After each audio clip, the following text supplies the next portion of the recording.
మనోహరమైనటువంటి దేవుడు బయలుపరిచిన Bible machine గురించి పాడండి అన్న సంగతిని మనము ఇక్కడ చూస్తూ ఉన్నాము. ప్రభునందు ప్రియులారా, ఇంకా మనం కింద చూసినట్లయితే యెహోవాను నేను దానిని కాపు చేయించున్నాను. ఎవరైతే ఈ ద్రాక్ష తీగ నాటారో, ఎవరైతే పంట వేసారో ఆ పంటను కాసేది ఎవరయ్యా అంటే పంట వేసిన వారే. పంట వేసిన వారు పంటను కాయకపోతే పంట ఏమవుతుంది చెప్పండి?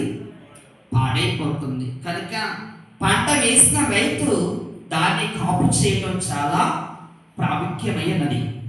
అలాగే ద్రాక్షవనము నాటబడినటువంటి ప్రభువే దాన్ని ఏం చేస్తున్నారంటే కాపు కాస్తూ ఉన్నారు. బైబిల్ మిషన్ అనబడుతున్నటువంటి ఈ ద్రాక్షవనాన్ని దేవుడు ఏం